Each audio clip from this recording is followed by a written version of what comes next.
Esse conteúdo, ele foi escrito dessa forma que a gente vai conversar aqui pela doutora Gudrun Burkhardt. É um nome esquisito, depois eu mando para vocês. Ela é uma médica antroposófica, já tem lá seus quase 90 anos atualmente, e biógrafa. Então ela já conversou com muita gente sobre a biografia. Ela usava muito a biografia como processo terapêutico. Então aí nos seus mais de 1000 e tantas biografias que ela ouviu, ela consolidou esse conteúdo, também com base em outro médico, um médico psiquiatra chamado Bernard Liverhood, holandês, que também fez um trabalho, isso na Europa, com o conteúdo da biografia humana. Então, boa parte desse conteúdo foi organizado por eles. E todos eles inspirados pelo Rudolf Steiner, que foi um dos idealizadores da antroposofia, e que trouxe esse conteúdo também como estudo, mas um estudo mais antigo. Então, assim, a ideia é assim, o mundo tem mudado, né? Assim, nos últimos 100 anos mudou bastante. A gente viu, inclusive, no encontro passado, o quanto mudou na questão da tecnologia, o quanto mudou na questão da energia. E, obviamente, que como nós, como seres humanos, mudamos. Mas, existem algumas, digamos, leis biográficas que são naturais. E, por natureza, a natureza continua sendo a mesma. Né? As árvores continuam crescendo do mesmo jeito que cresciam há milênios. Os animais. E nós, enquanto natureza, também somos os mesmos. Então, assim, tem algumas leis biográficas que elas são comuns a todo mundo e que elas continuam acontecendo. E aí a ideia é trazer para vocês, então, essas leis biográficas e que vocês conseguirem perceber na vida de vocês se tem acontecido isso ou não, na vida dos alunos, dos colegas de trabalho, na família, né, de poder comparando. Então a gente diz que... acho que um acordo importante que eu não fiz com vocês é que esse conteúdo a gente vai ver que ele é dividido em fases. Isso é para a gente poder entender, principalmente. Claro que as leis biográficas acontecem em determinada época de vida, mas ela não é uma coisa assim exata, matemática. Né? Assim como 1 mais 1 igual a 2. Então pode ser que tenha um desvio padrão assim, na vida de cada um. E para algumas coisas acontecem, passam assim, a gente meio que despercebido. Talvez a gente perceba isso depois de uns 30, 40 anos, a gente percebe o que aconteceu lá para trás. Mas naquele momento, às vezes, para alguns é despercebido. E para alguns é bem marcado. Então, cada um vai vendo assim. Porque a gente fala que cada biografia é como se fosse um filme. E esse filme, ele é único, individual. Né? E nunca vai acontecer outro filme igual. Então, cada biografia, ela é única.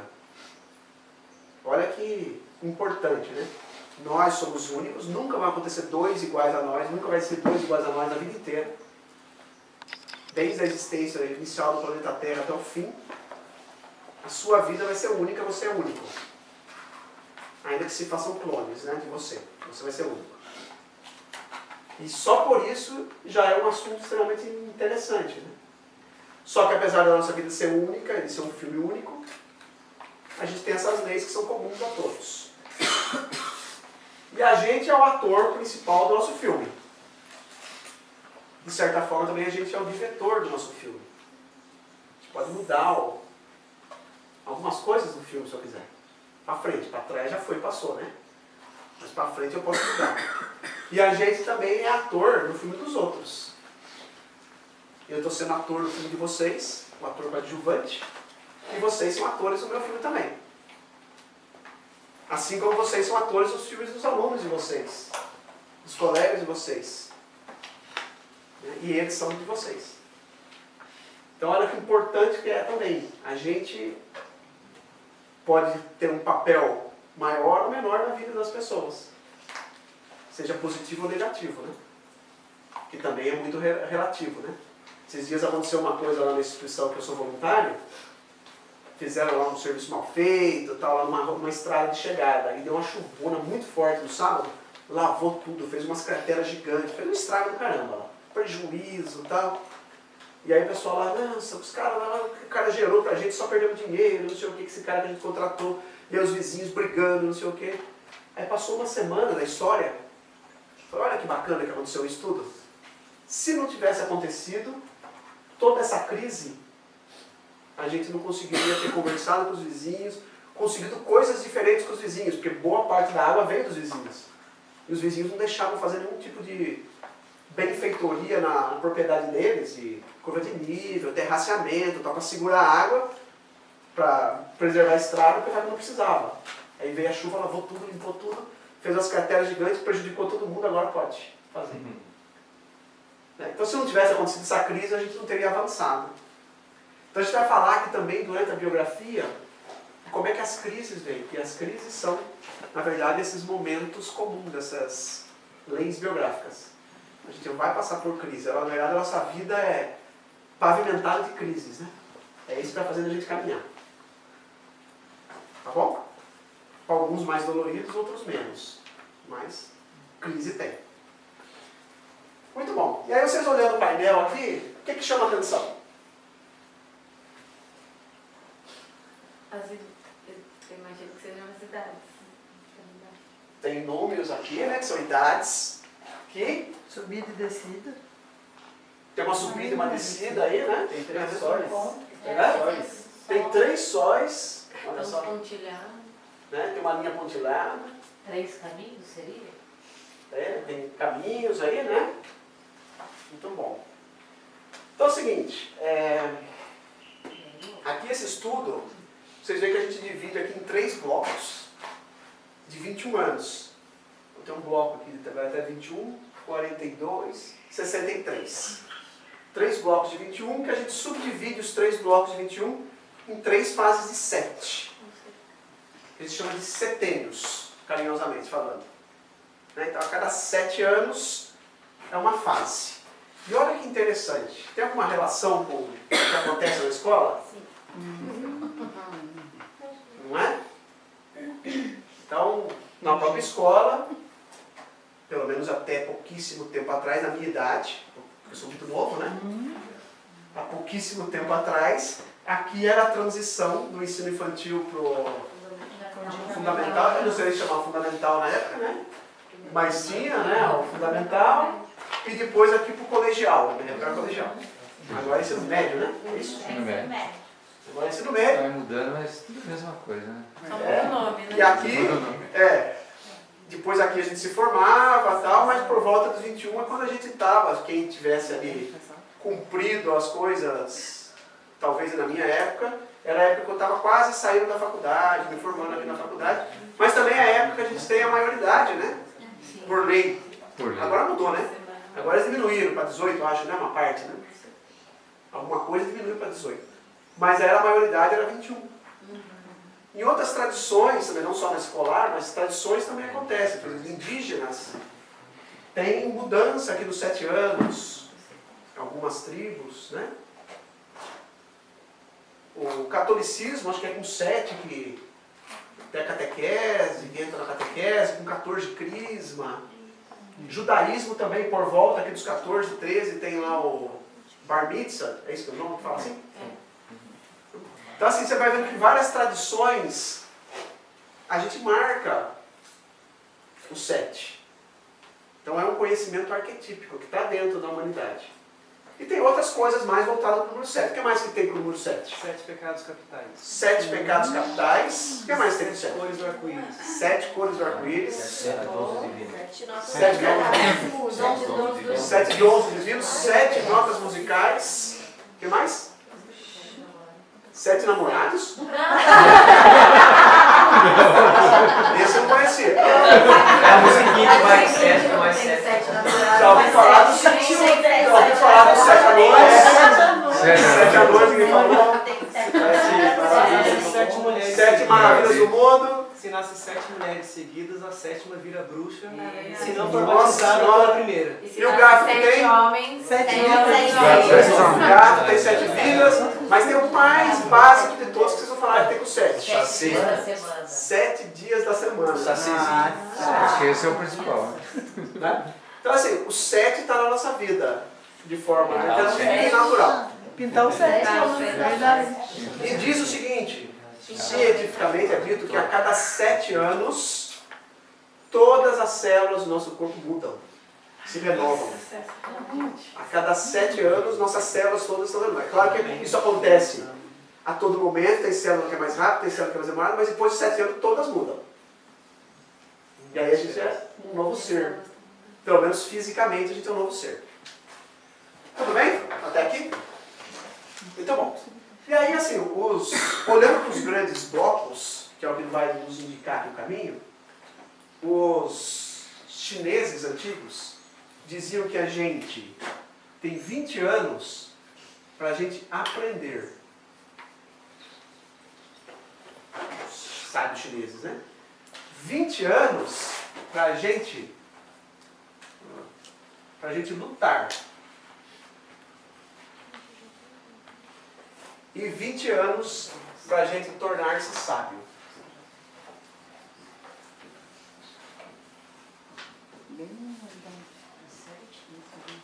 Então os antigos chineses falavam isso. 20 anos para aprender, 20 anos para lutar e 20 anos para tornar-se sábio. E depois disso? Depois disso você já é sábio, já continua sendo sábio, né?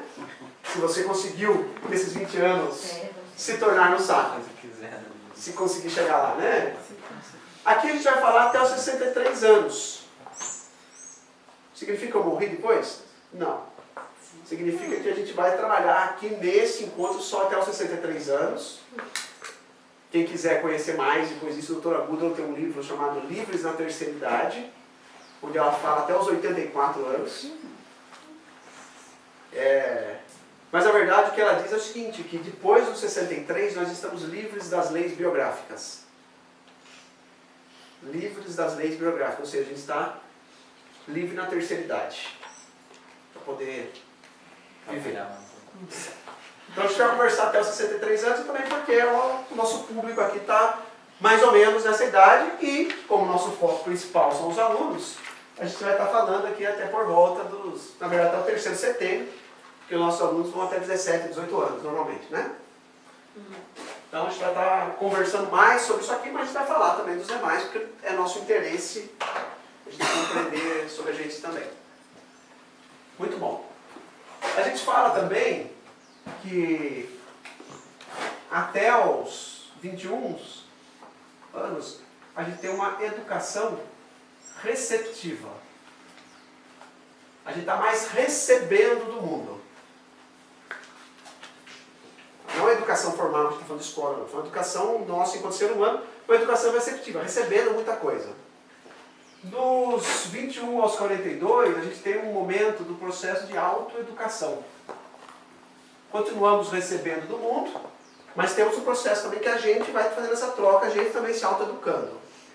E aqui, para a gente se tornar sábio, é um processo maior de autoconhecimento. Conhecimento. Ok? E aí, falando também de maneira genérica, ainda de forma geral, nós temos essas 3 linhas que passam por todo esse trajeto. Então vamos falar primeiro dessa linha aqui, que é a linha preta. Olha aqui, a linha preta, ela começa aqui embaixo, ela sobe, atinge lá a metade da folha lá no alto, e depois ela vai no processo de queda. A linha preta significa o nosso desenvolvimento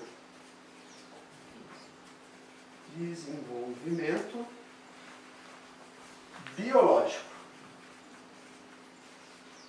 Estamos falando biológico, tanto o corpo físico, esse corpo que a gente está vendo aqui, quanto os nossos processos internos.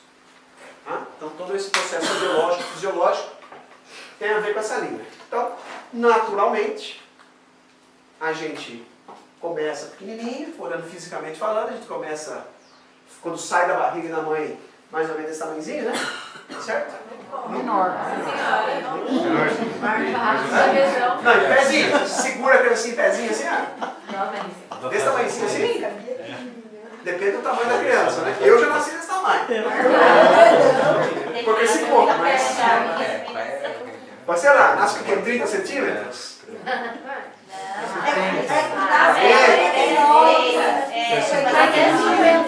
Se esticar o bracinho, um pouco mais alto.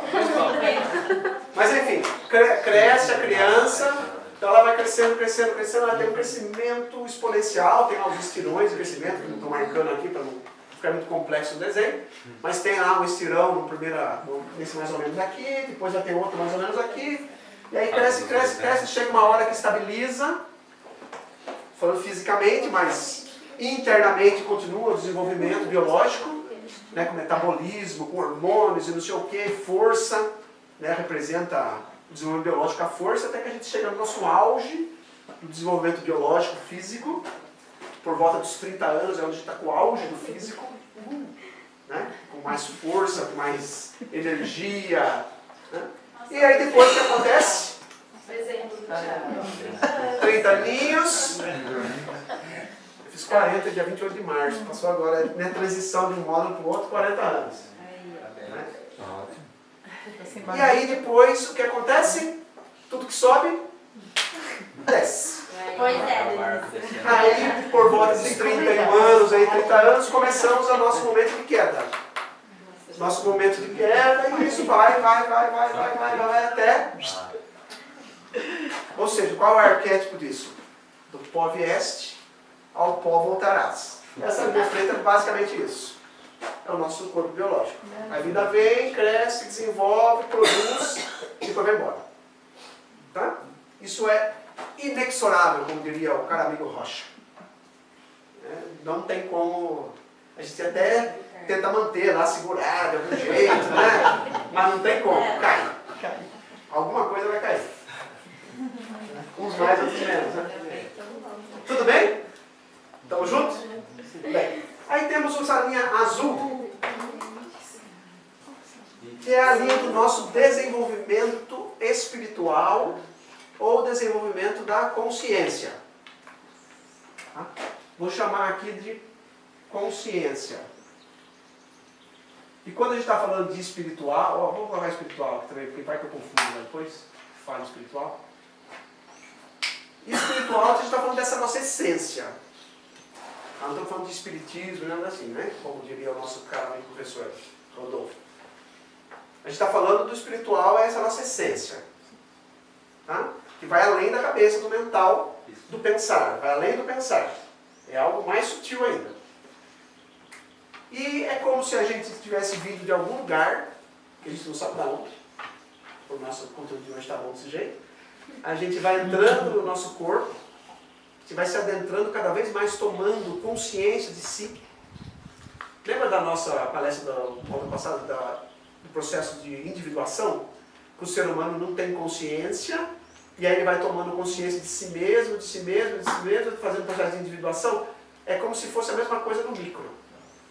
Eu também, quando eu sou criança, eu não tenho consciência de mim mesmo, aí eu vou entrando nesse corpo que eu tenho, que eu recebi, eu vou tomando consciência de mim mesmo, até que chega um ponto que eu estou totalmente consciente de mim, totalmente individualizado, não individualista, apesar que mais ou menos nessa idade é um momento de maior individualismo também, né? Tem uma coisa que tem relação com a outra, mas aquele momento que eu estou mais individual dentro de mim, e mais dentro do corpo físico, esse corpo biológico, e depois eu vou, de uma certa forma, deixando a consciência, deixando esse corpo, deixando, até que, quando o corpo desliga aqui, eu também me desligo e vou para algum lugar que eu não sei para onde.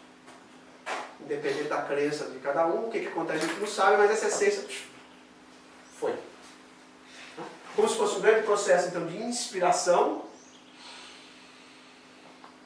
e de expiração.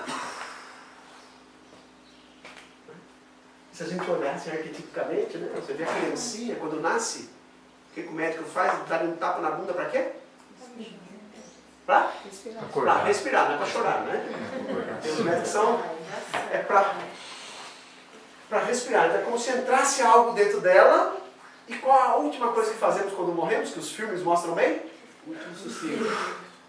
E aí morre, né? Vai lá o ator, tem os filmes americanos lá de faroeste, o cara chega lá, o que é? Não morre. Não vou conseguir. E aí dá aquela respirada e ele expira até desfechar. E Depois fica a vários cabecinha. mitos de surgimento, de criação dos seres humanos também, os deuses dão um sopro de vida, né? Isso. Dá um sopro de vida, que é como se entrasse a consciência e depois eu devolvo essa consciência para algum lugar. Esse espiritual. Tudo bem? Muito bom. E aí nós temos uma terceira linha. Que é a linha vermelhinha, que a gente fala que é a linha do nosso desenvolvimento anímico, da nossa ânima, da nossa alma ou psicológico, podemos chamar aqui. Lembra do pensar, sentir e querer que falamos no primeiro encontro? Que são 3 qualidades, nós temos 3 faculdades. A gente é o ser humano que pensa, que sente, que quer coisas, né? Pensar, sentir e querer está dentro dessa linha também, mas não é só isso. É a nossa linha das emoções, é a nossa linha do nosso desenvolvimento, das relações. Tá? Vou chamar aqui então de desenvolvimento psicológico ou anímico. Só para colocar uma ponto de vista da geografia, o Milton Santos, que é um geógrafo, ele faz uma referência que é a psicoesfera. Psicoesfera. Depois posso até falar um pouquinho, que é interessante, até complementa um pouco a outra da oficina passada, sabe? Legal. Que a psicoesfera é de fato essa linha, vamos dizer assim, do psicológico, da emoção, da ação, né? Que é influenciado pela tecnosfera, que é a esfera técnica, né? Que o ser humano desenvolveu e a partir do momento que ele desenvolve uma técnica, ele também desenvolve uma maneira de usar, muda a sua vida e tal. Legal. Muito bom. E olha que interessante, enquanto a linha do desenvolvimento biológico e do espiritual, elas são inexoráveis, ou seja, vai acontecer isso e vai acontecer aquilo, a linha do desenvolvimento psicológico e anímico é uma linha indefinida. Aqui eu fiz um desenho assim para ficar mais fácil da gente entender. Mas é uma linha indefinida, que pode seguir qualquer trajeto e tal, porque é a linha da nossa experiência de vida. O que a gente está vivendo aqui influencia diretamente essa linha. Então, seja lá o não sei o que, esfera tecnosfera, ou qualquer outra esfera, ou as nossas relações, o lugar que a gente nasceu, o como é que a gente viveu, com quem a gente viveu, está tudo influenciando essa linha. Tá? Então é a linha da nossa vida aqui. E essa linha é a linha que eu tenho, de certa forma, um certo controle. Quando eu sou criança, nem tanto, né, que a gente está recebendo. Aí, em determinado momento, eu tomo essa linha na minha mão, eu tomo essa minha vida, e em determinado momento eu posso tomar uma decisão. Se eu quero manter essa linha do desenvolvimento anímico, né, eu, diríamos, ter um apego à minha vida, ter um apego ao meu corpo, né, tentar manter de algum jeito o meu ritmo, só que isso gerando, ou podendo gerar riscos à saúde, inclusive, porque eu já não tenho mais o corpinho de 20 para fazer o que eu fazia com 20 anos aqui, né? Então eu posso ter essa linha do apego, de tentar me manter. Eu posso ficar lamentando o que foi, lamentando o meu passado, pensando o que aconteceu, desanimado porque meu corpo já era, e aí eu acompanho aqui a linha do físico. Então a idealização do passado. Ou eu posso compreender essa existência, compreender que a vida foi, o corpo físico vai mesmo, mas que eu posso estar ampliando outras coisas, porque eu vou, conforme eu perco uma coisa, eu ganho outra. Então, consciência e biológico são polares. Então, conforme eu vou perdendo minha energia física, eu vou ganhando a possibilidade de ampliar minha consciência mais espiritual.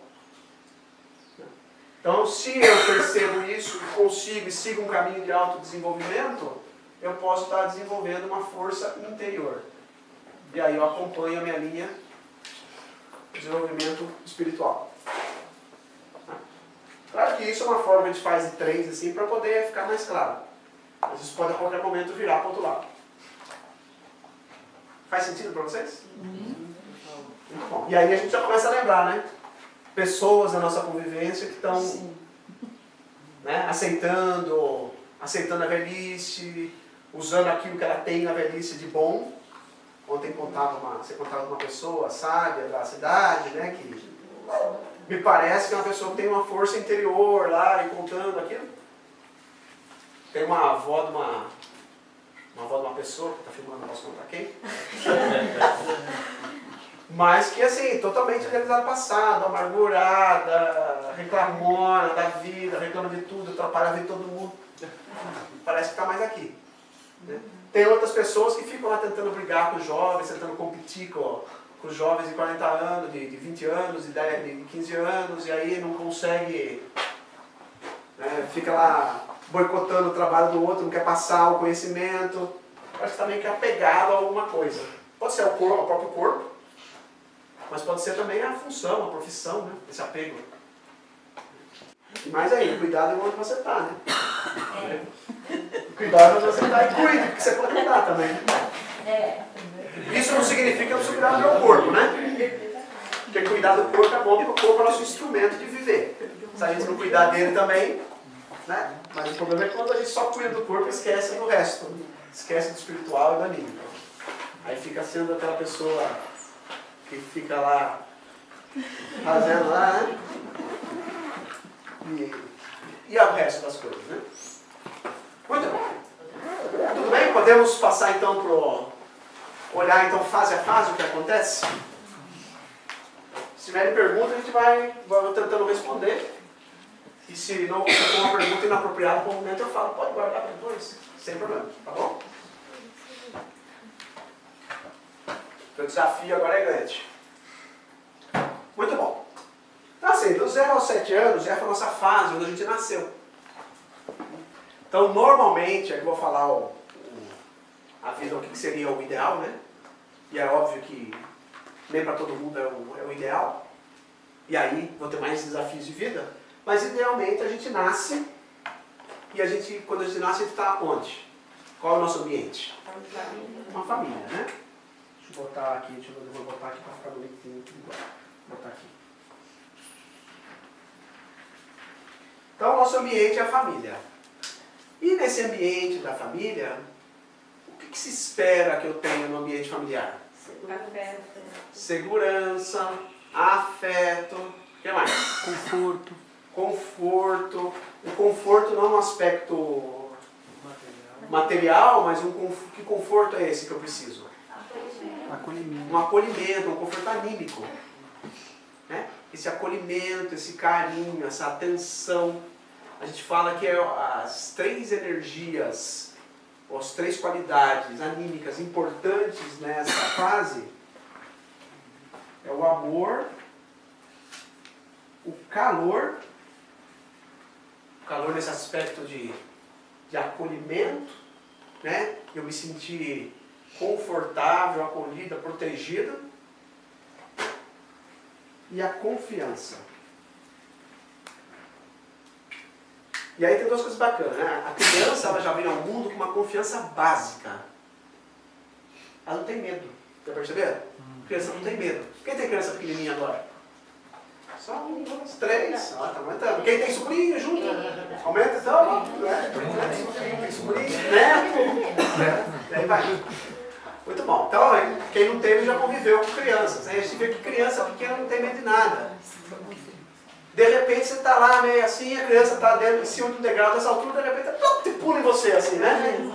Por quê? Porque ela confia que você vai pegar. Confia que você não vai sair da frente e deixar ela cair no chão. Não é? Então ela tem uma confiança básica já.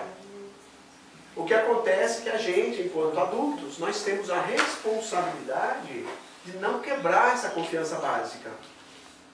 Porque se a gente romper essa confiança que ela traz, nesta idade, ela pode virar um adulto sem confiança. Então a gente precisa cuidar de manter essa confiança básica. Pode ir ensinando algumas coisas, mas quando a gente fala, nós adultos medrosos, não pode olhar para estranho, não pode falar com estranho, não pode isso porque é perigoso. Então o que eu estou fazendo? Estou minando essa confiança que ela tem no mundo e nas pessoas. Não, põe a mão aí não, tô lembrando da minha irmã. Não põe a mão nessa aranha, porque vai te picar, vai te matar, você vai pro hospital e não sei o quê. Tô botando maior medo já na criança, né? É claro que a gente vai ensinando as coisas para a criança, mas às vezes o medo do adulto já passa para a criança. Não, porque a lagartixa vai comer você. Não, a aranha vai lá, mas lagartixa, né? Então, assim, e além do ir pro outro lado também tem aquele tio, não é o meu caso, tá, gente? Aquele tio que fala, pula que o tio pega, né, na piscina. Aí a criança pula e fala, lá fora, fala, tá vendo? Nunca confie em alguém na sua vida, né? E aí o que acontece com essa criança? Como é que cresce? Depois quando ela chega nessa idade aqui, a gente não entende por que ela é daquele jeito. Então, vai perder a confiança no mundo, perder a confiança nas pessoas, confiança no adulto, e isso fica marcado. Inconscientemente vai ficar marcado na criança, né? Então essa confiança é importante. E o calor, quando eu estou falando de calor e amor, eu posso usar uma imagem assim, né? Você imagine que está muito frio, naqueles dias frios de São Luís de Paraitinga, e aí você vai tomar um banho, quando você liga o chuveiro, você precisa tomar um banho que está sujo, só tem água gelada que acabou a energia. Como é que você faz com o corpo? Contrário. Para tomar banho, você vai daquele jeito, você fica tudo fechado, treme, a pele, né? Ou se você tiver que entrar na banheira de água com gelos, né? Então assim, agora quando está frio e eu entro numa banheira com água 39 graus, né, um pouquinho mais alto do que a temperatura do meu corpo, como é que você faz na água? Você se abre na água. Então é a mesma coisa a imagem aqui. Se nessa idade, que é uma idade que eu devo ter calor, confiança, eu só tenho esse ambiente frio, gélido, porrada, a pessoa vai se fechar. Se eu tenho calor, carinho, tá, eu vou me abrir para o mundo. E aí é que eu estou na formação dessa pessoa. Então, que tipo de qualidade que eu estou dando para os meus filhos, para os alunos? Tem gente que trabalha com criancinha aqui, né? Ensino infantil. Quem trabalha com ensino infantil aqui? Só tu. Não, é só eu. Não é? Olha a importância desse ser nessas criancinhas. Né? A importância de trabalhar o amor, o calor, a atenção, o cuidado. Só isso. Né? Se fizer isso, já é uma grande coisa, né? Muito bom. Porque o grande arquétipo que a gente quer trazer para a criança é que o mundo é o quê? O mundo é bom. É bom. O mundo é bom. E é interessante que quem assistiu aquele filme A Vida é Bela? Né? Do italiano lá. Vai arrepiar isso outra vez. Pode arrepiar de novo aqui. Nossa, que outra arrepio. E é muito interessante o filme, porque apesar de o nome estar escrito, o nome ser A Vida é Bela, na verdade a criança dele está com menos de 7 anos, porque é bem pequenininha, está com uns 4, 5 anos, e ele faz de tudo para a criança ter a vivência de que o mundo é bom. Ele vai chamar até o fim que a vida é boa, não a vida é bela, né? Não é tão sonoro, mas... Por quê? Porque ele lá está no meio daquela guerra e o pai fazendo de tudo para a criança assim, ter esse sentido de mundo é bom. Ter esse sentido de amor, de calor, de confiança, de afeto. Então esse é o grande arquétipo que a gente deveria viver nessa fase. Alguns não têm, e aí vai ter que correr atrás depois do resto da vida. Vai suar mais. Mas também é legal para a gente começar a perceber com quem a gente está trabalhando. Será que teve isso? E se não teve, quais os cuidados que eu tenho que tomar então aqui para cuidar dessa criança que não teve essa experiência, que deveria ter tido. Porque às vezes eu não tenho na minha casa, mas eu tenho lá na avó, eu tenho no pai, eu tenho de outros lugares, né? Na própria escola, eu tenho essa vivência.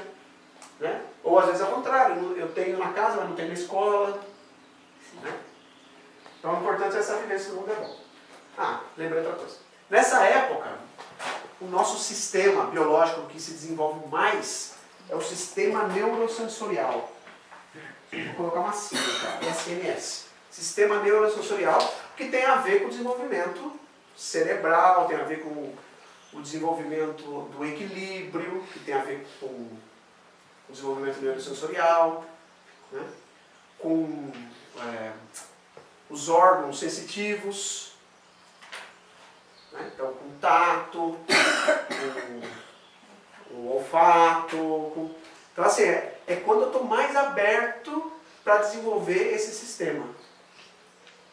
Eu sou professor de educação física, né? Que já contei para algumas pessoas.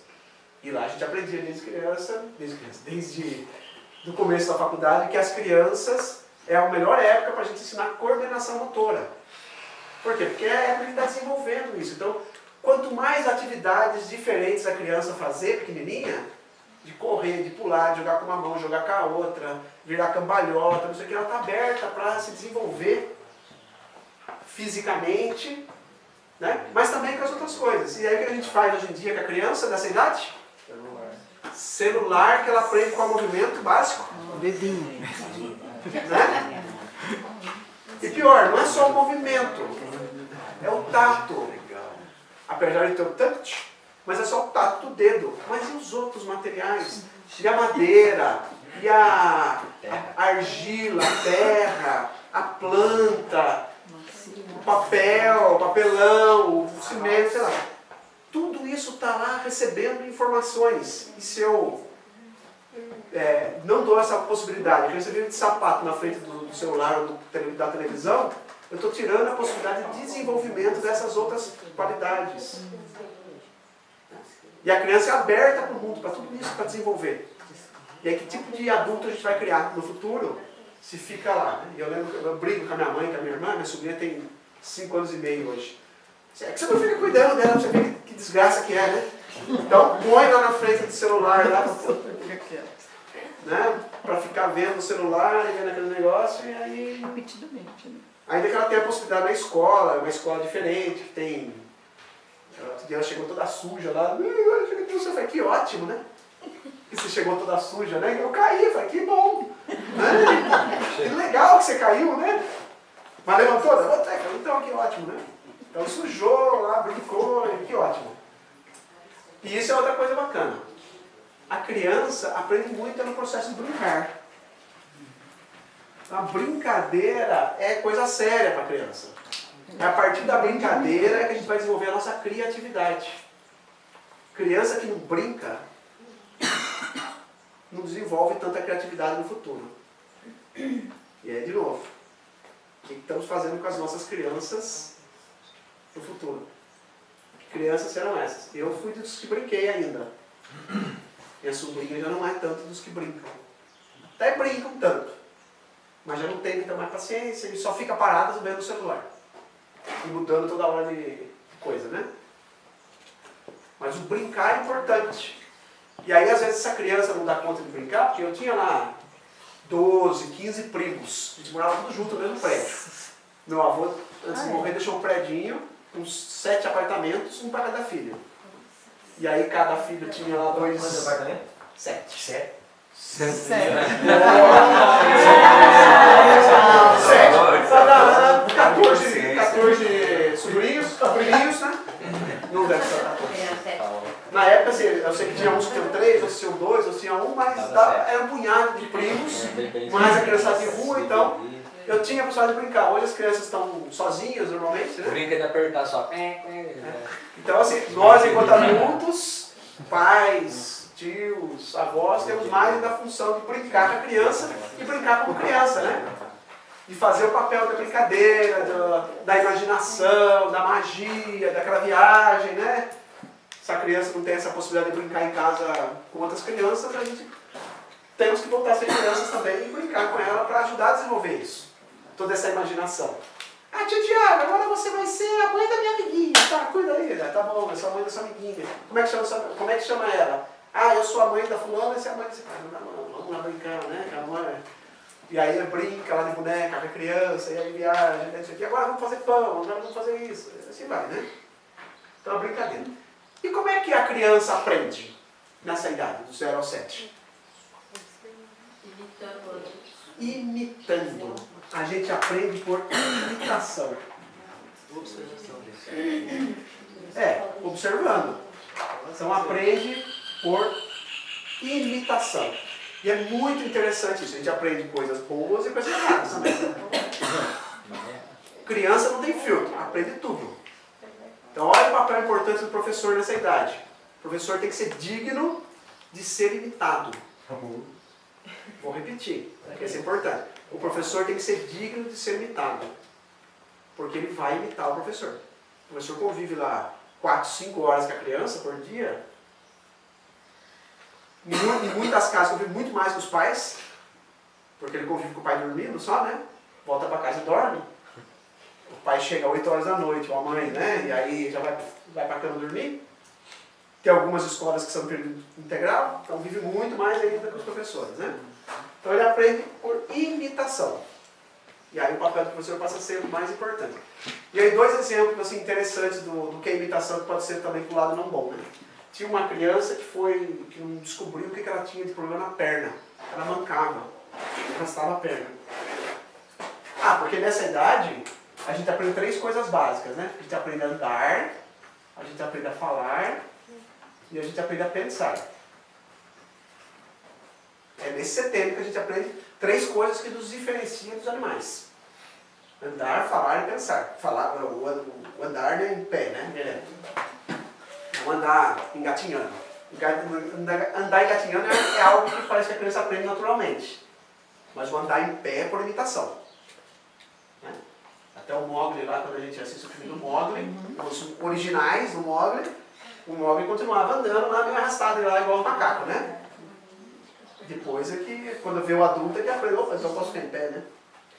Então a gente aprende essas 3 coisas por imitação. E aí estava lá a criança, lá tinha aprendido a andar, mas andava arrastado e não descobria o que aconteceu, levou no médico, ortopedista, exame para lá, exame para cá, e nada. E um dia o pai não pôde levar a criança no médico, porque tinha um retorno. E aí chegou a babá levando a criança. A criança tinha aprendido a andar com a babá. E ela imitava a babá andando. A babá tinha problema na perna e ela imitava a babá andando. E aí não conseguiu. Então, aí, não sei o que fizeram, mas teve um processo de reensinar a criança a andar. Que aprendeu mancando. Né? Você vê como a gente aprende imitando. Provavelmente, ficou muito mais tempo que a babá. A minha sobrinha, no comecinho da idade dela, até uns 2 anos e meio, eu estudava na escola, minha irmã trabalhava, tinha uma babá, então a babá era a mãe dela. Eu chamava babá de mãe, eu lembro que a babá falava, não, não sou sua mãe, eu sou a... Eu não lembro o nome daqui, que ela... Não, tinha o nome dela, ela tinha um nome diminutivo, né? Eu sou a Fê, sei lá, não lembro o nome. Eu sou a Fê, eu não sou a mãe. Sua mãe é a Michelle, mas chamava de mãe. Porque aprendeu que mãe era mulher, né? Ela chamava minha mãe de mãe também, a avó, né? Durante um bom tempo chamava de mãe, porque toda mulher era mãe. Assim que ela aprendeu. E uma outra cena interessante que a gente aprende por imitação, o meu pai, minha irmã agora está morando lá em Socorro, de novo, e aí meu pai e minha mãe ficam muito tempo com ela, tal, de manhã ficava, né, ficava trabalhando na escola, e minha mãe é daquelas italianas, que fala alto e tal, né, e aí tem uma vizinha que grita muito, ele fala mais alto que a minha mãe. E falando na casa dela, e minha mãe gritando, boca de égua. E a minha sobrinha brincando.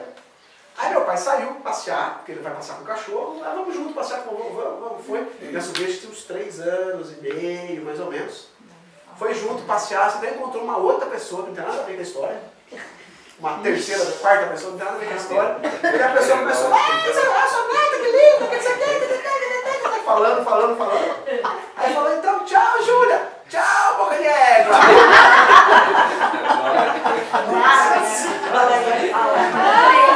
Tá certo, dependendo do que ela escuta, do que ela vê, ela faz, ela replica. Né? Meu pai ficou com uma cara, né? Desculpa, não tinha jeito. Né? Muito bom. E é nessa época, do 0 ao 7, que a criança, acontece uma coisa muito interessante. Deixa eu escrever aqui com outra cor. Com vermelho. Vai escrever assim. Por volta, mais ou menos, dos 3 anos, Ela aprendeu a falar um pouco antes, né? Por volta aí dos... Quantos anos? 1,5. 1,5, 2 anos. Tem uns que são preguiçosos para falar, né? Eu era um dos preguiçosos. Hoje eu falo tudo que eu não falei na quando criança. Por isso que eu converso. Por volta dos 2, 3 anos... Falando bem, né? Você tem filha, Lede? Tem. Quantos anos tem? 6. Tá. Como é que você chamava ela quando nenezinha? Você chamava ela do quê? Alice. Não, eu sempre dei apelido pra ela, mas é que os apelidos estão mudando. Vou dar um exemplo então da minha sobrinha, que a gente chamava de Ju. Aí você perguntava, mostrava uma foto para ela ficar testando, né? Eu vejo todas essas coisas para ficar testando na criança, né? Aí eu mostrava a foto assim, quem que é essa? A Ju. Ah, a Ju. Ah, legal. Então não chegou nesse ponto ainda. E aí a Ju quer isso, a Ju quer lápis, a Ju quer brincar, a Ju quer isso, quer lá. Aí de repente chega em determinado momento da vida, se você não força, inclusive, né? Porque que acontece algo extraordinário. Você mostra a foto e fala, quem que é essa? Ela fala, sou eu. Não é? Ela fala, sou eu. Eu quero lápis. Eu quero comer. Na verdade, a gente fala que nesse momento é um momento importante do eu dela, do euzinho dela, que é o momento da consciência. Ele fala assim, leva ele. É a consciência do Quando ele eu. leva ele. Que acontece. Ele fala, leva ele. Que acontece mais ou menos por volta dos 3 anos de idade. 2, 3 anos de idade. Alguns antes, alguns depois. Mas é quando ela começa a perceber que ela é um serzinho individual, ainda sem muita consciência mesmo, né? Mas ela um serzinho individual que ela não é a mãe. Ou com ela não é quem está cuidando dela, se ela não tiver mãe. Que ela é um serzinho separado. Então a gente chama de consciência do eu, e aí logo depois vem em seguida uma outra coisa que deixa as mães muito bravas, principalmente as mães, e as avós também, né? Que é o quê? O que a criança faz quando pequenininha, depois que ela começa a falar assim? Negação. Eu não quero, não. Aí você fala assim, você quer comer esse negocinho? Não! Aí você fica de costas, o que está chorando? Eu quero! Ela faz isso meio que inconsciente. É o processo do não, e é o que faz ela, tipo, uma autoafirmação do eu dela. É o trabalho dela de estar formando esse euzinho dela, o euzinho está tomando conta, né? Então é um processo de autoafirmação, inclusive. Não é para irritar ninguém. É um processo interno dela. Tá? Então a gente fala que nesse período da vida, então, o eu desperta. Ok? Podemos passar a próxima fase? Muito bom. Tá bom nessa fase aí, né? Ah, tá bom. Tá essa fase, né? Muito bom. Então, passando aí a próxima etapa. Uma coisa importante. Muito importante. Eu gosto de dar um exemplo seguinte. Quando você chega no fim do dia, que momento que você sabe que virou noite? Quando fica escuro. E que horas é essa? Depois das 6, né? Por volta das 6. Você sempre tem Quando eu chego do trabalho. Quando chega do trabalho, por volta das 6, mas exatamente que horas? Exatamente. Tiago, mas Exatamente que horas você agora é noite, não é Pra mais dormir. à tarde. você não quer o 7, não. Quando a gente se recolhe em casa. Não é? Então assim, não é exato. Ah, tá. A hora, né? Aqui eles põem Tá. o ano 7. A coisa não é tão exata. Lembra que eu falei no começo? Não é exato. Mesma coisa do dia e da noite. Tem um momento que a gente chama de lusco-fusco. Eu ainda não sei se é a tarde ou é a noite. E a gente fica assim, eu falo boa tarde e boa noite agora, né? Depois das 6, né? Depois das 6 é boa tarde, é boa noite, né? Então a gente não sabe muito 5 das bem. 6, boa tarde. Então aqui também tem o lusco-fusco, né? A cada fase. Então o desenvolvimento não acontece assim tão determinadíssimo. E a gente fala que cada setênio, então vamos pegando isso aqui dos 7 aos 14, dos 7 mais ou menos até os 9 anos, é como se ainda ele recebesse influência desse setênio anterior. Então tem aqui uns 2 anos que recebe influência desse anterior, e uns 2 anos aqui que recebe já influência do posterior. Né? E aí tem o meio que diria que é o mais puro do setênio. Então é como se cada setênio também tivesse 3 etapas. A gente não vai ficar dividindo aqui, senão fica muito confuso. Por que eu estou dizendo isso? Então, assim, se eu trabalho com uma criança de 8, pode ser que ela ainda esteja muito aqui.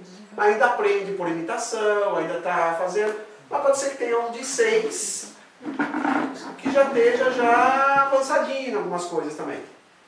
Né? Porque já está recebendo influência dos 7, 8 anos aí. Como serzinho. Ah, uma coisa importante que eu não falei aqui nessa idade. A gente está na formação do sistema neurosensorial. O que acontece quando a gente faz uma alfabetização precoce? Fica estimulando o pensar dela precocemente. Tem que aprender isso, tem que aprender aquilo, quer ficar ensinando. Né? Eu começo a roubar a energia da formação desse sistema neurosensorial para a alfabetização ou para outras coisas qualquer que eu queira ficar exigindo o raciocínio da criança, que não está pronto ainda para fazer isso. E a gente sofre no sala de aula. E aí, assim, o que importa eu aprender a falar um pouco antes, ou aprender a escrever um pouco antes, aprender a ler um pouco antes? O que vai servir para o resto da vida? Nada. A verdade real é nada, né? Porque o que importa é eu saber ler aqui depois, né? É aqui... A importância de passar fase por fase, do desafinar, do andar. Exatamente. Fase por fase. para Toda vez que eu trabalhar. pulo fase, dá problema. Respeitar a fase. E o pior de tudo Tá respeitando mais. é que, segundo o Dr. Agudo Burkhardt, quando eu roubo essa energia do primeiro setênio, vai me faltar aqui. Essa energia do sistema neurosensorial. Vai me faltar lá depois dos 50 anos, 56 anos. Essa energia que eu roubei aqui. Ai, tá ninguém roubou Aí Tô bem assim. Tudo bem? Então, a importância assim, e aí nós temos a lei dizendo que tem que alfabetizar com 5 anos. Mas quanto que a criança biologicamente está pronta para isso? Animicamente, pode até estar lá adiantando tanto, o anímico dela parece que está pronto, mas biologicamente ele não está. Porque ainda a gente é um ser natural. Isso a ciência não consegue acelerar. A gente demora ainda para atingir as coisas, né? Eu fiz uma vez um curso sobre o desenvolvimento da criança de 0 a 7 anos, segundo a antroposofia, e eu lembro que o marco biológico que a antroposofia traz para a alfabetização, para a prontidão da alfabetização, é a troca de dente. Muito bom. E eu percebi isso muito na minha filha. Exatamente. Foi a partir do momento da troca de dente que fez muito sentido as leituras, as letras foram, os símbolos foram criando sentido para ela. E a troca de dentes, os dentes de leite são as últimas células, a parte somática nossa que a gente recebeu da hereditariedade dos nossos pais. Então é como se fosse a última célula que a gente se desfaz e troca e vem daí as nossas próprias células criadas com a nossa própria ingestão de alimentos, com o nosso próprio eu. Né? Então é um marco muito importante que acontece mais ou menos aqui. Que Então, cuidados eu esses falei vocês isso porque têm? uma vez nós tínhamos uma palestra aí com os professores e uma pessoa preparada assim, mais ou menos do seu calibre, que era neuro, alguma coisa especializada nisso. E ela fez essa crítica. Ela trabalha na educação e ela também é formada nessa parte de questão do neuro. Aí nossas mudanças culturais, mudanças da vida, né? Que hoje o pai e a mãe entram para trabalhar antes, tem que botar a criança logo de manhãzinha na escola, né? Então talvez os cuidados que a gente tem que fazer, né? Tem que ter com isso. Muito bom. Passando dos 7 aos 14, então, agora não é mais o sistema neurosensorial que está lá no principal desenvolvimento, né? Continua desenvolvendo, mas o principal já desenvolveu aqui. Agora os sistemas que eu vou desenvolver é o sistema que a gente chama de rítmico. E o sistema rítmico, principalmente, é traduzido aqui pelo nosso coração e pulmão. É essa parte aqui. É o do coração e do pulmão. Então passa a ser muito importante para a criança nessa fase esse processo rítmico, porque é aqui que mora nossos ritmos. O coração e o pulmão batem numa frequência X. O coração bate, né? O pulmão não bate, mas ele inspira e expira, né? Trabalha junto, né? Então o ritmo para a criança nessa faixa etária é muito importante. O ritmo de tudo na vida. Né? O ritmo de comer, o ritmo de brincar, o ritmo não sei o quê. E então trazer o ritmo é importante. E na escola também, o ritmo, mas também em casa. Né? Como é que a gente está cuidando desse ritmo. Bem, olhando aqui agora, olhando para os outros, se a gente aprendia por imitação, agora a gente aprende por onde? Tentativa. Por observação também, né? Os dois são observação, mas é diferente. Agora a gente não imita mais pura e simplesmente. Porque a gente imitava sem consciência nenhuma. A partir de agora eu já tenho uma Escolha. eu já tenho uma pequena consciência e eu aprendo então pelo exemplo.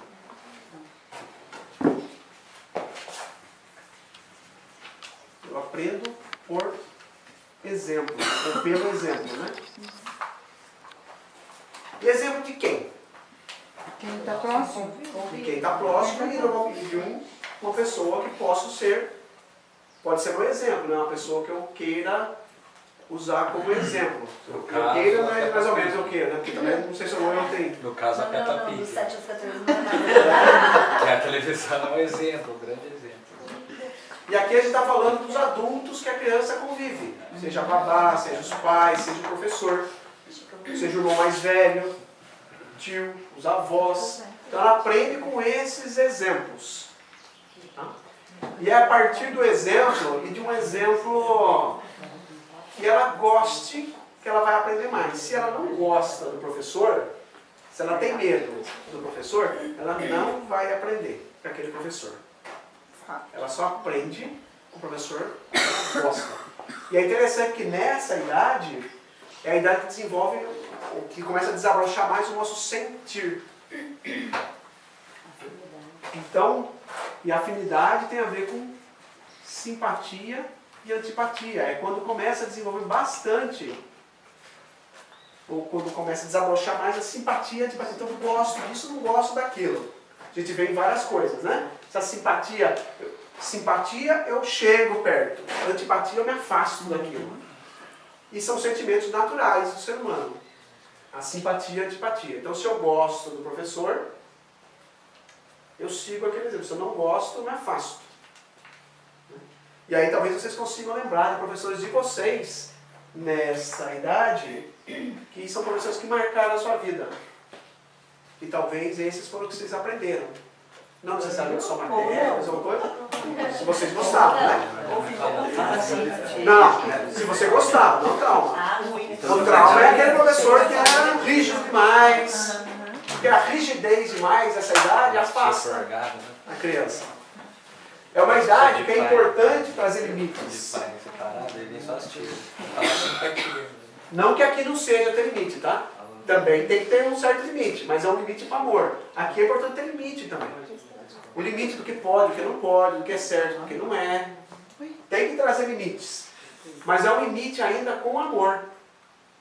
Então a gente fala que nessa idade é importantíssimo a criança ter uma autoridade amada. Aquela pessoa que eu respeito como autoridade, mas que eu gosto dela. E eu lembro muito claramente que eu tinha uma professora, a professora Edmeia. Se me falassem quais eram os outros professores, eu não lembro. Mas a professora Edmeia, da 4ª série, não sei que ano é agora, é 5º ano, né? 4ª série, 5º ano. Da 4ª série, eu lembro claramente da carinha dela. E lembro assim, do espaço físico das aulas. Lembro de coisas que ela falou. Porque para mim era uma autoridade amada. Tinha medo da professora Edmeia. Mas não era aquele medo de tomar chicotada, de tomar bronca. Era um medo de talvez de magoar, né? Então isso é a autoridade amada. E o professor tem muito esse papel. De ser essa autoridade com limites, mas o aluno não gostar. Você falou uma coisa muito legal no último encontro, né? Que a gente tem que trazer o amor para o aluno. É com o amor que a gente ensina. Eles falam de que, mas é brava legal. Brava, mas é legal. Brava legal é muito, muito legal, né? Porque assim, são duas coisas. Como você consegue ser uma brava e ser legal? Mas é o que eles falam. Não, É a autoridade é amada. brava, mas ela é legal. Ela é brava, mas ela é legal. Então, brava é legal. E a autoridade amada. Eu lembro do meu pai. Meu pai tinha muito esse... Meu pai nunca batia na gente, nunca brigava, mas a gente tinha um respeito, ele olhava assim, a gente já respeitava. Então é aquela autoridade amada, né? E eles não sabem definir medo do quê, né? Porque eles usam a palavra medo. Ah, não, a gente, hoje, essa semana aconteceu na escola um episódio disso, de falar que, ah, não, mas que a professora Luciana Castro, a gente tem medo dela. Daí a pessoa questionou, mas medo por quê? O que ela pode fazer pra vocês? Não, ela não pode fazer nada, só que a gente não quer falar, não quer contrariar, e tem que ter jeito pra falar com ela. Então eles não colocam medo de... Porque sabe que a gente não pode agir, e agressivo. Não é o medo do agressivo, né? É o medo de se expressar mal. De magoar, talvez de me deixar chateada. Na verdade é um respeito que eles talvez não... E eles estão Não declara respeito, né? Eles estão construindo Respeito muito esse é uma palavra. sentimento, né? E é importante que nesse momento de construir esse sentimento, a gente é a fase onde a gente desenvolve o sentimento da veneração. E aí, assim, o venera a autoridade amada, mas também a veneração de outras coisas tantas. É a época que eu estou mais aberto para venerar e chegar aqui a criança, de repente, essa planta sempre esteve aqui. O super-herói, né? Aí a criança chega. O astro do rock, o super-herói da TV. Só É. com aquela roupa, né? É, mas ainda é isso, mas com uma qualidade outra, né? Com certeza. Porque tem uma qualidade ainda desse cara da TV que vai vir mais depois ainda, né? Mas essa ainda eu estou usando lá, não sei bem porquê, né? Eu fiquei um pouco perdida agora. Eu não entendi, porque eu também estava pensando na veneração do astro do rock. Não. Mas então, A veneração de olhar as coisas bonitas do mundo, de olhar a beleza nas pessoas. Essa veneração... Oi? Perceber as coisas. Seria uma... Perceber o mundo externo. Até então eu estava muito para dentro de mim.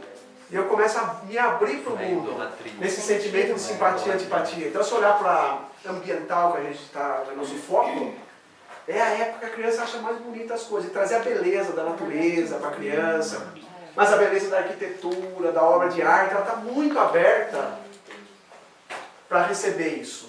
E se expressa, né, Tiago? Eu levei a turma do 8º ano, que é a faixa etária dos 12, 13 anos, para olhar no microscópio. Tem umas lâminas muito bonitas, a do sangue é linda. Então, teve 2 meninos que são super impossíveis na aula. Eles olharam no microscópio e falaram, nossa, que legal, que lindo. Daí todo mundo foi olhar, porque com um olhar de lindo. Então, eles impossíveis, os 2 meninos, né? Então, enxergou o lindo numa célula. Nossa, eu super fiquei feliz. Eu lembro E eles se expressam, daí toda a turma queria olhar o sangue, porque o sangue é lindo. Porque o fulano falou assim, nossa, que lindo, e é muito bonita mesmo, né? Então depois ele foi desenhar, ele ficou um tempão, e pintava, fez questão de pintar aquele desenho, então aquilo tocou nele mesmo. E a beleza é em coisas que o adulto já perdeu essa capacidade de ver. Então, as formiguinhas sempre estiveram andando naquele caminho, daí ele vai lá olhar aquelas formiguinhas, não com um olhar racional do que está acontecendo, mas de ver que bonita aquelas formigas na trilha, adiantando, desenvolve essa sensibilidade, né? Que tem a ver com os sentimentos. Aqui eram os sentidos propriamente dito, eu recebia, agora eu percebo, né? Os sentidos mudam para sentimentos, então eu desenvolvo esses sentimentos mesmo, né? Eu acho que esse percurso que a gente está fazendo aqui, né, é exatamente esse trabalho de sensibilização, né? Sensibilizar-se a si mesmo e perceber a sensibilidade no outro, né? Como o outro está percebendo isso, porque essa conexão talvez que a gente tenha perdido, né? Tem ficado muito racional e que a gente está tentando aqui alinhavar de novo, chegar de alguma maneira. Então, assim, ali seriam 3 tias, né? Simpatia, antipatia e apatia, né? De repente você fica apático. Mas a criança naturalmente desenvolve. Criança, sim, eu tô falando outro. Aí se eu não, apatia, se eu pegar e bloquear, né? Sim, ela... Ah, tem uma coisa importante, muito importante que acontece nessa faixa etária. O sistema rítmico é onde também, aqui também mora o nosso sistema vital, que dá vitalidade para o corpo. E no sistema vital é onde mora, onde fica gravadas as nossas memórias, as memórias mais internas lá. E o que fica gravado nessas memórias internas? As nossas normas de comportamento, os nossos condicionamentos. Então é aqui nessa idade que pode ficar gravado, dependendo da minha, com quem eu convivo, aqueles condicionamentos horríveis que menino não pode chorar, Seu viado, o pai dá na orelha da criança, né? Menina não pode subir na árvore, isso é coisa de moleque. Aí a menina fica daquele jeito que não pode. O que significa subir na árvore? Significa ir para o mundo, se jogar, né? Buscar novas coisas, daí fica lá, não tem coragem, às vezes, para fazer as coisas. Ou, bem, tem condicionamentos diversos, a gente pode falar uns 200 aí, né? O dinheiro é sujo, daí você fica achando que não pode ganhar dinheiro, porque dinheiro é sujo. Né? Homem usa azul, mulher usa rosa, daí já os preconceitos. Isso tudo fica arraigado na gente, a gente nem sabe muito bem. Medos, preconceitos, fica tudo lá, porque normas e comportamentos surgem aqui. É quando mais pega na gente isso, quando mais fica dentro de nós essas normas de comportamento. Fica lá registrado, depois a gente não sabe de onde veio. Eu lembro de uma moça, de um relato biográfico, que tinha feito um apartamento para ela, montado apartamento, mas ela não tinha coragem de mudar o apartamento, tinha medo de mudar, só não queria. E aí ela foi buscar ajuda tal, terapêutica para isso, e aí foi descobrir que quando ela estava nessa idade, ela tinha recebido um brinquedo, eles tinham dificuldade de ter recurso, e tinham recebido um brinquedo, estava em um embrulho, assim, na caixa, e que o pai ou a mãe, sei lá, falou para ela não abrir, tomar muito cuidado, né? Porque para não estragar o brinquedo. E ficou dentro dela isso. Aí quando ela teve a idade lá para frente, que ela teve condição de comprar um apartamento, ficou lá fechado dentro da caixa também. Porque ela não teve coragem de entrar no apartamento e estragar. Só quando ela tomou consciência disso é que ela conseguiu dar o passo para entrar. Você vê como fica marcado. Né? Mas tantas outras coisas ficam marcadas na nossa vida nessa época. Sejam boas ou ruins, né? Estou dando exemplos ruins, mas também pode ser a gente aprender a escovar o dedo depois do almoço, né? Aprender a comer salada, se a gente aprender aqui fica mais fácil depois, porque também fica marcado na gente esse tipo de coisa. Né? Esses costumes, de certa forma, né? Escovar o dente era costume, né? Só relatar, você falou em relação a esse despertar para a beleza exterior do mundo, da natureza. Eu tenho uma filha de 10 anos e nós frequentamos a mesma praia desde sempre, assim, né? Desde quando ela tem uns 2 aninhos, a gente sempre vai nessa praia em Ubatuba, que é mais distante, que é a Praia do Estaleiro. E aí, na última vez que nós estivemos lá em janeiro desse ano, ela falou, nossa mãe, vou pegar meu celular para tirar umas fotos. Eu falei, mas por quê? O que tem, né? Bem sim. Nossa, tá demais essa praia hoje. Daí eu falei, eu vi. Mas não é por nada, filha, mas é a mesma praia de sempre. Não, mãe, não é. Hoje tá muito mais bonita. É interessante. Eu pensei, eu ficava com bobeira. A praia sempre teve lá, a lua tava lá sempre. É a mesma praia que ela vai há 8 anos. Nossa, aquele dia tava demais a praia. Falei, nossa, então tá bom. O olhar, muito bom. E é interessante que por volta dos 9 anos acontece uma coisa muito interessante também do eu. Até então, é como se eu tivesse ali grudado ainda na família, né? Nesse corpo ainda da família, e de repente eu tomo uma consciência de que eu não sou aquela família. Que a vida, ela tem um período de validade, que as pessoas podem morrer. Às vezes, nessa época, inclusive, eu percebo a morte, morre alguém perto da família, né? Eu lembro claramente que quando eu tinha 9 anos, eu fazia karatê e morreu o filho do cara que dava aula de karatê, que fazia karatê comigo. Para mim foi um choque, eu lembro até hoje do enterro. Eu lembro até hoje de ter ouvido falar que o cara ter morrido. Eu falei, como morreu? Como pode isso, né? Então é um impacto diferente. Eu até posso ter ouvido falar de morte aqui, mas passa batido. Aqui fica impactado. E às vezes a criança pega e fica mais em si mesmada, sabe, para dentro de si. Então algumas ficam mais escondidas embaixo da cama, sobe na árvore, fica lá um tempão lá paradinho em cima da árvore. Você não sabe o que está acontecendo com a criança. Na verdade, que ela está tendo a experiência de vivenciar, ou de vivência do eu. Que na antroposofia também é dado o nome, o apelido de Rubicão. Rubicão. Rubicão é uma lenda, depois vocês podem procurar lá. Uma lenda não, né? Uma história de que tem um rio chamado Rubicão, lá na Itália, que era proibido atravessar o Rubicão. Esse rio Rubicão, porque se atravessasse o rio, e aí ia gerar guerra, tal, então como se essa travessia tivesse um limiar ali. Então aqui eu passo um limiar onde o eu realmente parece que se estabelece, eu vivencio o eu percebo que eu sou eu, não sou mais a minha família, que eu não sou. E para algumas crianças isso é bastante sofrível. E isso é perceptível assim até no modo de se vestir, assim. Eu tive uma experiência bem recente de levar minha filha para comprar roupa e dela já tá nesse eu de, não mãe, ela querer comprar calça de moletom. Daí eu falei, não, Vi, mas você comprar calça de moletom para sair à noite, né? Uhum. Mãe, essa sou eu. Eu gosto de calça de moletom e de calça larga e de moletom. Eu falei, não, mas a gente vai comprar uma calça jeans. Não, mãe, essa é você. Você gosta de calça jeans. Eu gosto de calça de moletom. Então é como se o eu se percebe. Peraí, eu não sou você mais. Falar o quê? Ela falou, esse é o seu estilo, o meu não é esse. Parece Ficou faltando um outro. Sou eu. Mas o bom que ela quer. Só vai comprar de moletom. Me ajuda, senão eu me perco. Eu me perco na hora. Já me perdi, na verdade. Então são algumas coisas que faltaram para colocar aqui. Então é a época das normas de comportamento. Que quando cria essas normas de comportamento ficam arraigadas na gente, mas também comportamentos, tá certo fazer assim? Ô, Robson, o que está escrito embaixo dele? Ô, Tiago. É outro eu, né?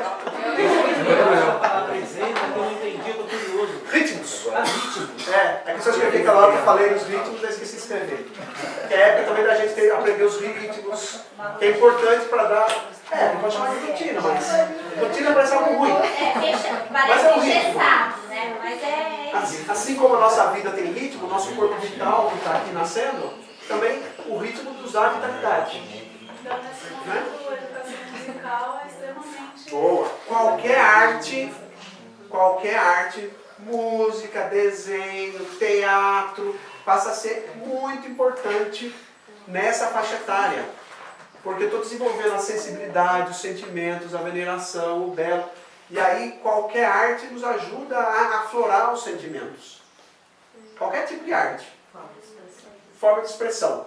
Seja pintura, desenho. E o ideal é que quanto mais diversificado, melhor, né?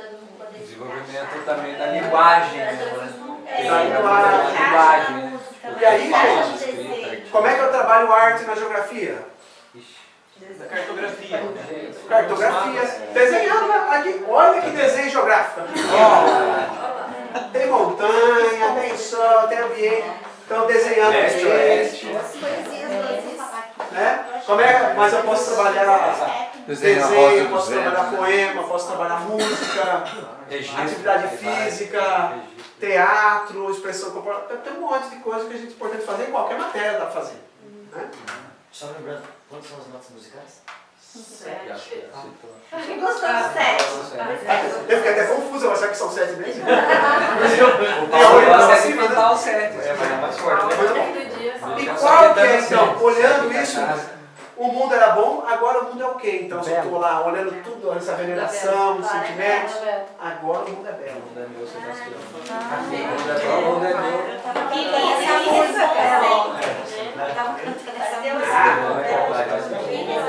E professora, se aqui o professor tem que ser digno de ser imitado, agora o professor tem que ser digno de ser um bom exemplo. Nossa Senhora. Ou a professora, bom exemplo, né? Que resposta. Né? Para ter quem eu imitar nesse aspecto do exemplo, né? De fazer igual. Porque muitos agora o exemplo positivo, para muitos, é o professor. A família muitas vezes não tem, né? É carente disso. Ah, legal. E não é só isso. Se aqui o ambiente é a família... a gente tem mais uma vez eu estou trancando o celular dentro do meu armário. Eu não vou para a sala com o celular. Sabe, para não ter um ruído, para ser um exemplo. Exato. De falar para eles. Quando eu vou com o celular, porque a gente vai mexer, para pesquisar alguma coisa. Porque se eu falo que não pode, eu faço, aí já era, né? Professor, mas você falou que não podia jogar lixo no chão, mas eu vi você jogando. Porque também é superior, né? Então aqui o ambiente era a família, agora o ambiente passa a ser escola. E é muito interessante nas escolas Waldorf, que tem o caráter antroposófico, é muito bonito. Eu já fui ver uma passagem daqui para cá, eles fazem uma passagem literalmente. O que é essa passagem? Eles criam. Então, no primeiro dia de aula, na Escola Itiara, no Botucatu, eu estava estudando biodinâmica, eu fui lá, eles convidaram para eles que quisessem assistir, os alunos entrando no primeiro dia de aula. Então, eles fazem um ritual de passagem, onde um aluno mais velho, ou o professor, depende do caso, eles fazem um arco de flores, né? E a criança, e aí os alunos cantando, tal, tocando música, os alunos passam por isso, então eles deixam aquela vida e é recebido aí pela professora do outro lado do arco, e eles vão juntando a equipezinha deles lá agora, que vai ser a turma, até arrepiei de lembrar. E eu estava assistindo um dia desses, para me preparar para esse trabalho, uma escola de Olambra, e daí eles iam cantando, os aluninhos iam cantando, e o aluno mais velho, assim, que já estava no segundo ano, terceiro ano, pegava o aluninho do primeiro, que ia entrar no primeiro, levava, entregava lá na porta do arco, daí ele passava pelo arco e do lado a professora recebia. E eles iam cantando, esse príncipe ou essa princesa que passa pelo arco de flores e agora não sei o quê, e eles iam cantando uma música, é bem bonito. Agora eu lembrei uma... Para marcar essa passagem. Que a gente teve a entrevista no início do projeto, né, com a professora Leda, de você ter falado que os alunos do 9º ano são exemplo para os alunos das séries anteriores, né? Então, como essa relação também do aluno mais velho é o exemplo para os mais novos. E se eu tenho um irmão mais velho, um primo mais velho, eu falo assim, nossa, agora eu vou entrar naquela vida dele aqui, né? Na escola. Então é uma época de muitos desafios, que eu vou... Agora não é só mais a família, agora tem o desafio de viver com os coleguinhas, de apanhar no coleguinha, de ser das plantas, de ser zoado, de pé. É um mundo de desafios. Na minha época eu lembro que eu ia para a escola a pé, então eu andava assim, uns 5 minutos, 10 minutos a pé de uma socorro, né? Hoje em dia os pais não deixam, mas eu andava assim, era 4, 5 quarteirões, a gente ia a pé, então é um desafio, o mundo inteiro, né? Desafiando para chegar até a escola. Então é um monte de desafio. Mas muito bem. Aí chega por volta dos 14 anos, acontece uma outra crise. E cada coisinha dessa é uma crise, né? Principalmente isso aqui. Acontece uma outra crise. Alguns um pouco antes, que lembra aqui? Por volta dos 12 anos, já começa umas mudanças corporais. As meninas antes, os meninos depois. O menino muda de voz, fala filho, fala grosso, né? As meninas podem ter a primeira menstruação, mudança no corpo, né? O menino começa a nascer umas barbinhas assim, né? E aí, por volta dos 14 anos, acontece uma outra crise que a gente chama de queda do paraíso. 14 anos? Por volta. Ah, eu achei que era nos 9, lá onde você marcou doenças duras. Então, alguns falam que é do paraíso, mas os biógrafos dizem que aqui é a queda, aqui é o Rubicão, que é outro processo, que é a passagem do limiar. Mas é a passagem do limiar do eu. Aqui é a passagem de um outro tipo de limiar, porque eu estava no mundo infantil e de repente eu não sou mais criança, mas também não sou adulto. Quem eu sou, afinal, se eu não sou nem criança nem adulto? Se acha. Você tá junto lá, né? Vamos lá. Se acha porque será, né? Vamos tentar entender esse cerco. Se acha ou bom. Vamos tentar entender esse cerco, nós já passamos por Nem isso. criança nem adulto. Não sou nem criança nem adulto, né? Tinha todas aqui as coisas boas da vida. De repente começa a assumir compromissos e responsabilidades que eu já não tinha aqui. Alguns acontecem um pouco antes, de forma mais rápida, mas eu começo a assumir outros tipos de compromisso. E aí, mas eu ainda não posso beber porque eu não sou grande. Não posso dirigir porque eu não sou grande. Mas também não posso ficar na criazinha porque a mãe não deixa porque eu não sou mais criança. E aí tem como se uma passagem também dessa queda de que eu saí desse paraíso e agora entrei na vida de verdade. Então uma das coisas que acontece é que a criança, o jovem nesse caso já, né, o adolescente, ele percebe que o mundo já não é tão bom, o mundo já não é tão belo quanto pregaram. Queda do paraíso. Então, o que o mundo é agora então? O mundo não é nem bom nem belo, tão bom quanto me pregaram. Confuso. O mundo é confuso. Agora eu percebo... 40 alunos confusos, imagina. Eu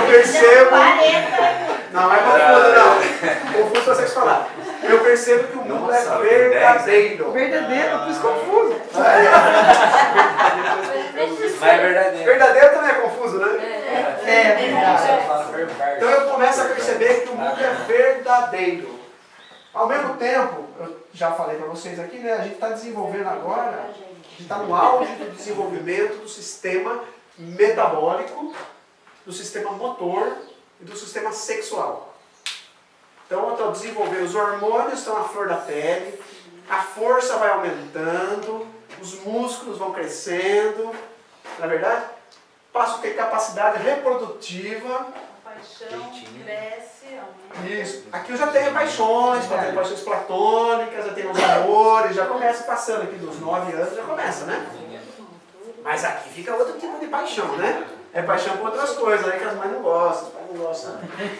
É outro tipo de paixão que vai tendo. Então fica tudo à flor da pele. O ambiente que era a escola, ele amplia para um outro lugar, agora continua sendo escola também, claro. E a praça? Mas tem. E quem tem na praça? Aí, só falar. É muita coisa não tão boa. Uma coisa bacana. A criança nessa faixa etária, o jovem, não fala criança, mas um deles eles me xingaram. A pessoa nessa faixa etária, ele tem vergonha de tudo. Ele começa a ficar envergonhado, tem vergonha do próprio corpo, tem vergonha das mudanças que estão acontecendo, tem vergonha disso, tem vergonha de tudo. E aí se eu tenho vergonha de tudo, onde que eu consigo? Eu não consigo falar em público porque eu tenho vergonha, né? E eu só não tenho vergonha com grupos do qual eu faço parte, que são os meus amigos. As minhas turmas, as minhas tribos. São aquelas que eu vou me juntar. É lá que eu me sinto aceito, é lá que eu vou me juntar com eles. E aí surgem aqueles grupinhos, né? Às vezes, né? Eu era do grupinho do futebol, mas tinha uns grupinhos que andavam com os cabelos pichados assim, porque era na época que tinha. Que tinha uma novela, que tinha assim, então tinha uns que usavam sabão, assim, botavam sabão de coco. Então ficava com o cabelo em pé, né? Que a sabão de coco era mais barata, né? Aí botava sabão de coco, aí, sei lá, há pouco tempo atrás estava não sei se ainda tem, mas tinha a fase dos emos, né? Emos? Que ficava tudo andando com cabelinho assim, espachadinho pra cá.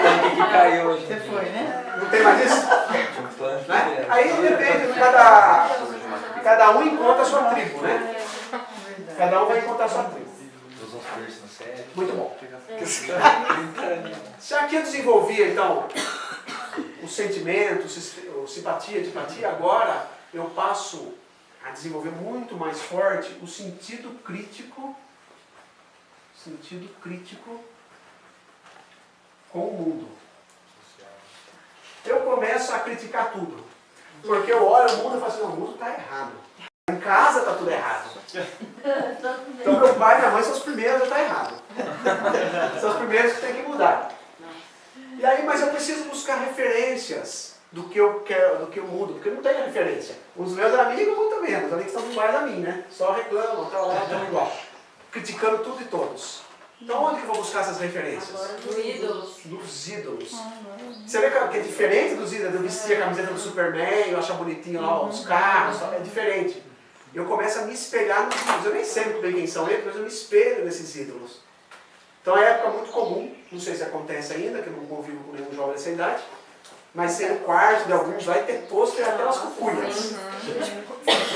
Ou no meu quarto não tinha, porque minha irmã, a gente dividia quarto, mas era na porta do guarda-roupa, né?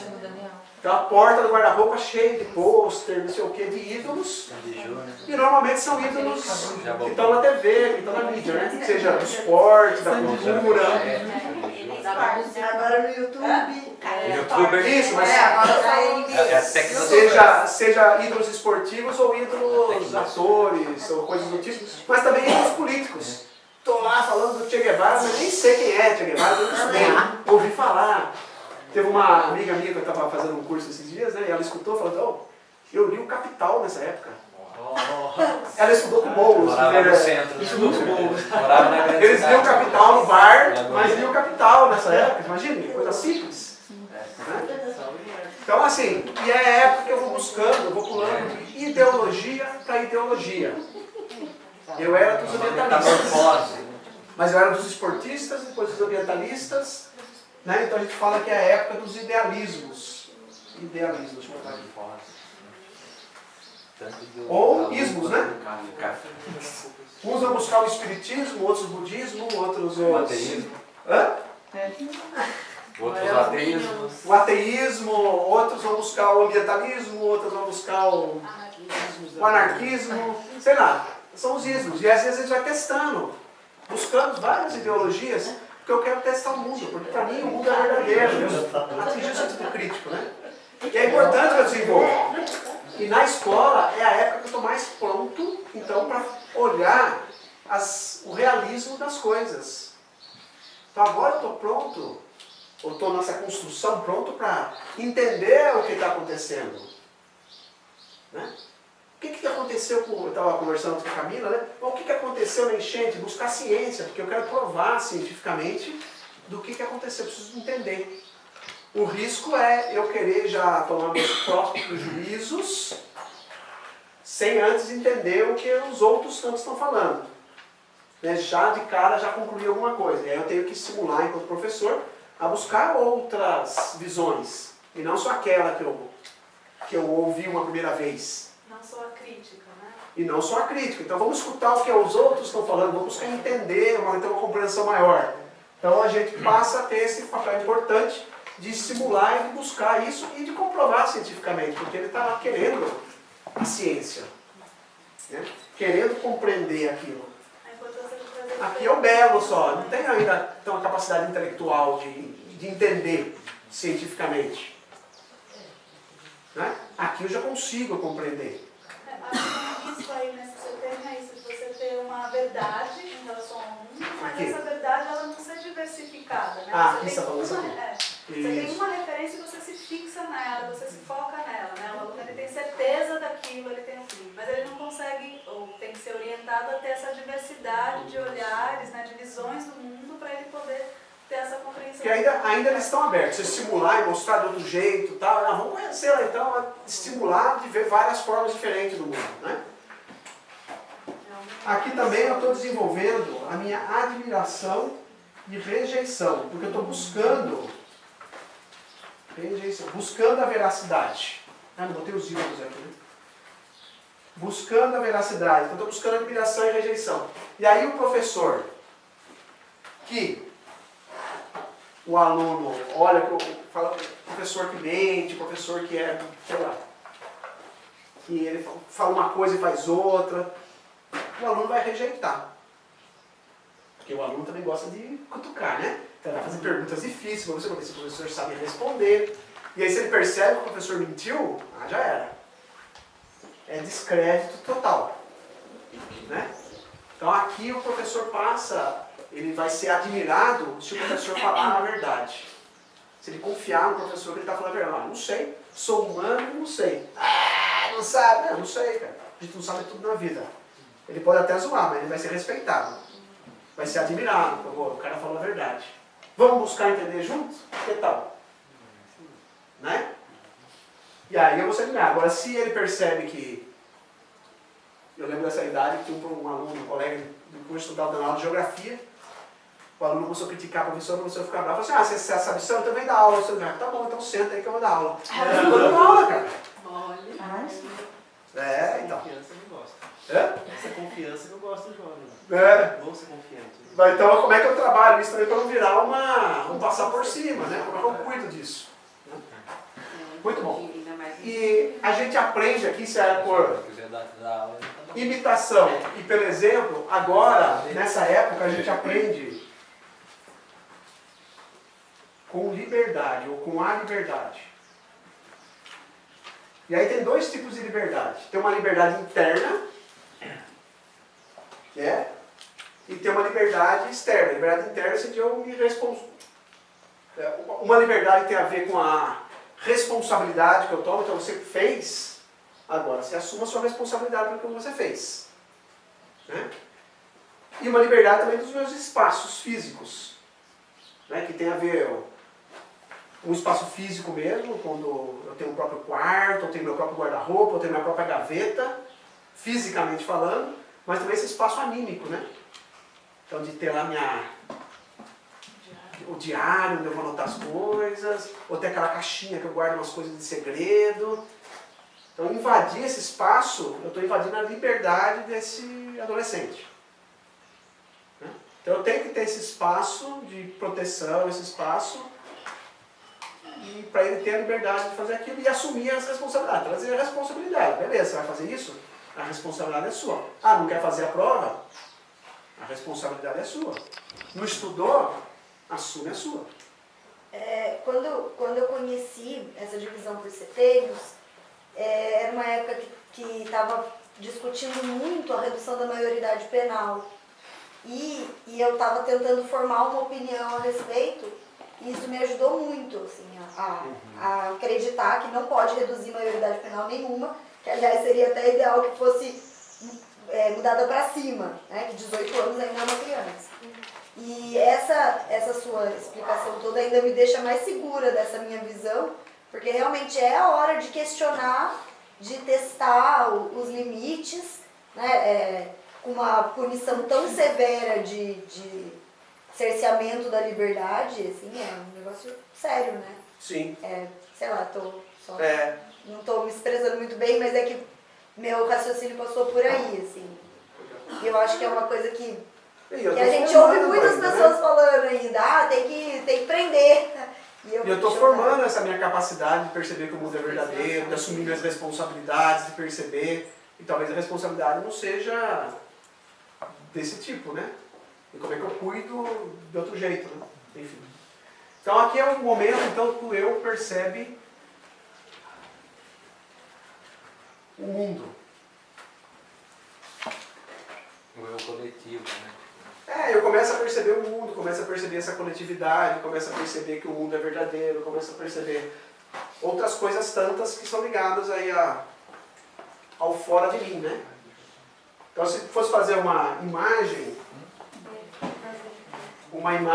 aqui interessante, ver se cabe em algum lugar que vocês estão juntos, é como se esse euzinho aqui, essa bolinha, né? Aqui eu recebesse todas as coisas de fora. Aqui nessa idade é um de dentro para fora e um fora para dentro. Então a inspiração e a expiração passa a ser mais importante para eu perceber essa troca. E aqui eu estou botando para fora. O que o meu eu está vivendo, eu preciso botar para fora agora. Como se fosse ver, ó, uma imagem, né? E aí antes de fazer uma pequena pausa, eu vou pedir a permissão para a gente parar aqui e fazer uma pausa e depois a gente volta. Tá?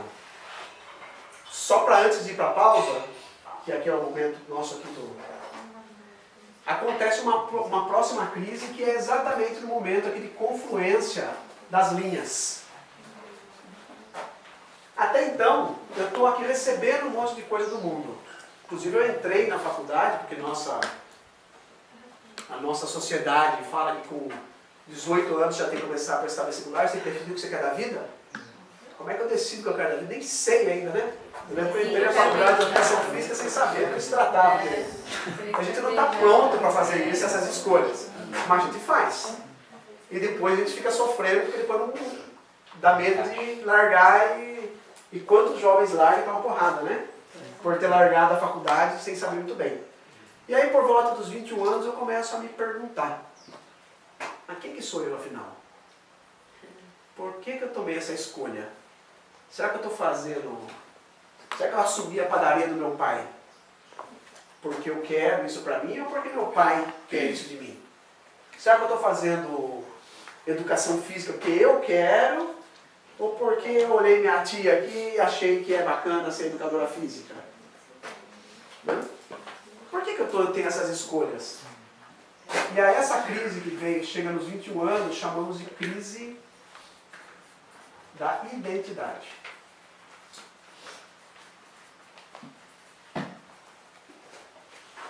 Que para alguns é muito dolorida, para outros passa meio batida. Mas é muito comum que as pessoas começarem a se questionar por que eu estou fazendo aquilo. Eu posso até continuar naquele caminho se eu perceber que eu estou fazendo o que eu quero realmente. Né? Mas fica tão confuso, né? Mas será que é eu? Fugir dessa reflexão se eu quero realmente pode fazer com que essa crise volte depois. Minha filha passou nessa crise. Toda fazer direito, mas será que eu quero? Será que No tá momento certo? da faculdade, depois de 3 anos quase que ela cismou que não era o que ela queria. Agora ela continua, mas ela ficou em parafuso. E nós, enquanto pais, educadores, temos um papel importante nesse Eu estava me trajeto. culpando, porque forcei ela a entrar muito cedo também, né? Podia ter dado um tempo pra ela. Eu ia falar exatamente mais ou menos por aí que Ela nós, tinha enquanto escolhido. pais educadores, de falar de apoiar, mas não é agora indicar o caminho. É apoiar nas escolhas, ajudar a refletir, dar segurança nesse aspecto, né? Peraí. Se você entrar, não gostar, dá tempo de mudar, não é para a vida inteira, você pode mudar de profissão depois, você pode testar, você pode ficar um ano sem fazer nada, vai trabalhar, vai perceber, vai testar outras coisas para ver se é realmente isso que você quer. Né? Mas a gente também tem aquele medo, né, de olhar para os amigos, tá todo mundo tentando na faculdade, eu não vou. Aí a gente fica com vergonha também, né?